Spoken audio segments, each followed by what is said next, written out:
Hello everyone and welcome to today's video. We are going to be talking about these three babies over here, my 3 yoga mats. And this is the video that I wish I would have been able to find before I had purchased these. I looked into different reviews on different yoga mats as I was getting ready to purchase some of the other ones. And I wasn't really able to find anything on one of these specifically. So today I'm going to break it down talking about my 3 mats, what I like and what I don't like. We're going to go through some of the pros and cons of them, how long I've had them, how I like using them, and which one I would like to buy again. So the first mat we're going to be talking about is the first mat that I got all the way back in 2017. So we've been together for almost 6 years now, and that is the mat 5mm from Lululemon.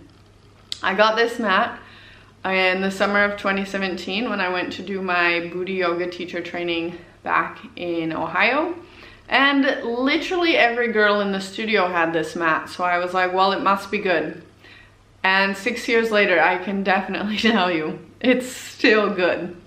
So it's got like some rough around the edges kind of bit going on here, but overall, it's quite nice, yeah? So they say it's double-sided. There's this side that's supposed to be a bit grippier, and then there is the smooth side.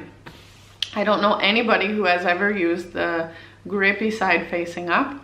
We have only ever used the smooth side facing up.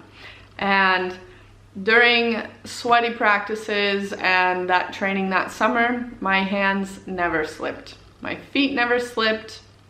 And the grip on this is incredible. If I were to start practicing right now when it's kind of cold, my hands would slip a little bit, right? But as my body warms up and my feet get warm, my hands get warm, the grip on the smooth side is incredible. So they say that this mat is made of natural rubber with some synthetics mixed in. It does contain latex, so if you're allergic to latex, I don't recommend this one. They say the properties of this are naturally antibacterial and antimicrobial. I hardly ever clean them, and when I do clean any of my mats, I just use a warm washcloth and plain water, and I just wipe them down, and then I leave them on the floor to dry. So I've never had any issues with mold or mildew or smell or any of that sort of stuff. I also never ever use any of the mat sprays that are provided in any yoga studio anywhere. I don't know what's in it.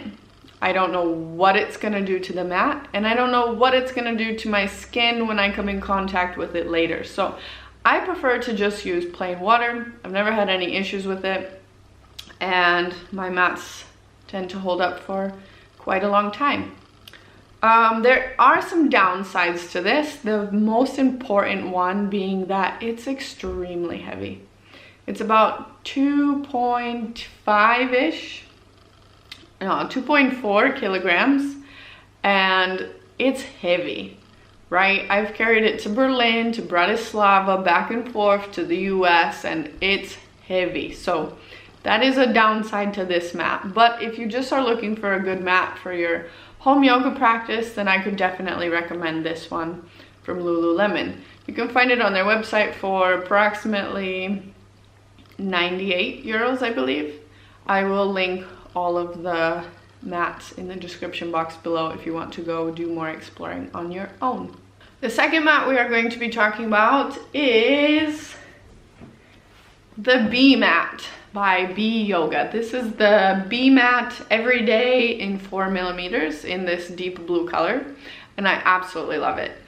I got this mat in the spring, summerish of 2020 when everything was on lockdown, and I was looking for another mat because my boyfriend and I were doing home workouts, and we only had the Lululemon one and then like a cheap one from Decathlon or Sportissimo or something like that. So we were looking for a second one to do home workouts, and I saw some reviews online for, you know, Lifeform mats, Manduka mats, Jade mats, so many other kinds that I was looking to see if I wanted to get, or possibly just another Lululemon. And I talked to some friends who said, check out the B mat. It's super grippy and it's great. Now, in the booty yoga community, if you say B mat, you're gonna assume that it's this booty yoga mat. But this is different, okay? That mat I have tried, and it's kind of something in between this and that, but I've only tried it once. I don't really have a lot of experience with it. And in the spring of 2020, I did not want to be ordering something from overseas because everything was, you know, stopped and shut down. So I talked with a friend who said, check out B-Mat. And B-Mat is incredibly hard to find in Europe, considering that it's made in Spain. It's made in Spain, it's 100% rubber, and also 100% recyclable. But it's insanely grippy, right? You put your hands on it, you put your feet on it, they're not gonna move. You put them there, you stick like a little tree frog to a tree. It weighs approximately like 1.9 kilograms, so it's a little bit lighter than the Lululemon mat. For cleaning this one, again, I only use just like a wet washcloth with water. Not a paper towel, because a paper towel will destroy, or this mat will destroy a paper towel if you try to use it because of the grip, right? So cleaning this one is a little bit trickier, but I found that just plain water works best. Again, I have never ever ever used the mat spray from the yoga studio on any of my mats, and especially this one because I don't want it to lose that grippiness. So this mat costs approximately 89 euros, and as of right before making this video, the website for Europe, the B-Mat version, was down. So I don't know, we're gonna have to search around and try to find it, because I guess good things are hard to come by, yeah? So that's the B-Mat. I absolutely love it. The third mat I have is the small one that I got for my birthday this year. It's the Pro Light Travel Mat by Manduka. It's 2.5 millimeters thick. And at first when I got it, I thought, oh gosh, my knees are not gonna be able to hold up with this. But my knees actually do quite well. This mat is made from like non-toxic PVC. It's certified to be toxin-free by some organization, and it's made in Germany. So I'll include the link below where you can go read more about the materials that this mat is made of over there, because it's a little bit confusing. It's double-sided, and on this side, the side that goes towards the floor, it has these little circles that make it real sticky on the floor so the mat doesn't slide.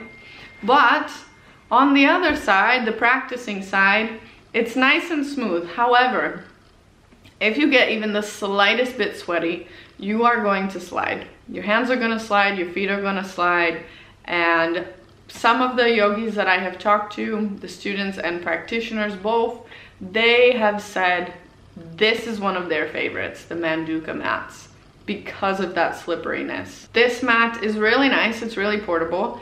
It only weighs about 1.1 kilograms, so I've been using it for yoga teaching throughout the city and taking it around different places, although we have just got nice new mats at the studio, and I am using those all the time because it's quite similar to the Lululemon ones. Anyway, so this is the Manduka mat. It costs approximately 70 euros. Again, I'll provide the link in the comment section or description box below, so you can go down there and check out more of like the materials and stuff like that. So those are my yoga mats, and if I had to buy any of them again, I would absolutely buy the B mat. It's super grippy, it's super bright, and I love that it's 100% made from natural rubber, made in Spain, you know, things like that. Unfortunately, it's kind of hard to find in Europe, so I'm very thankful that I don't actually have to buy a new yoga mat anytime soon. And yeah, that's kind of it. So if you have any questions or comments, feel free to leave them in the box below. You can also leave your personal recommendations on what you think is a good yoga mat and what you look for, and tips and tricks and things like that. So thank you for watching. Good luck on finding the yoga mat that's best for you, and until next time, bye.